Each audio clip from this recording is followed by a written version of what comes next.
நம்ம இந்தியாவின் தங்கமகள் பிடி உஷா வீட்டில் பெரும் சோகம். ஒட்டுமொத்த விளையாட்டு உலகையும் உலுக்கிய இந்த மரணம். நடந்தது என்ன?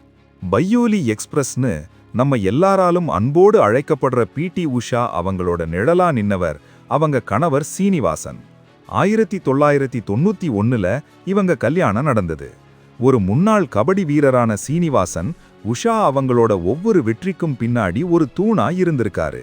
ஆனா இன்னைக்கு கேரளாவில் இருக்கிற அவங்க வீட்டுல எதிர்பாராத விதமா சீனிவாசன் மயங்கி விழுந்திருக்காரு. உடனே ஹாஸ்பிட்டல் கூட்டிட்டு போனாலும் சிகிச்சை பலனில்லாம அவர் உயிர் பிரிஞ்சிருக்கு. சென்னை டு கேரளா வரைக்கும் இருக்கிற அத்தனை ஸ்போர்ட்ஸ் ரசிகர்களுக்கும் இது ஒரு ஈடு செய்ய முடியாத இழப்புதான்.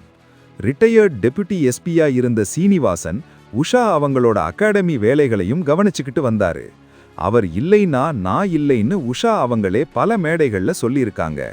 இந்த துயரமான நேரத்துல பிடி உஷா அவங்க குடும்பத்தினர் மீண்டு வர பிரார்த்தனை செய்வோம். பிடி உஷா அவர்களுக்கு உங்களோட ஆறுதல் செய்தியை கமெண்ட்ல சொல்லுங்க. மேலும் அப்டேட்ஸுக்கு சப்ஸ்கிரைப் பண்ணுங்க.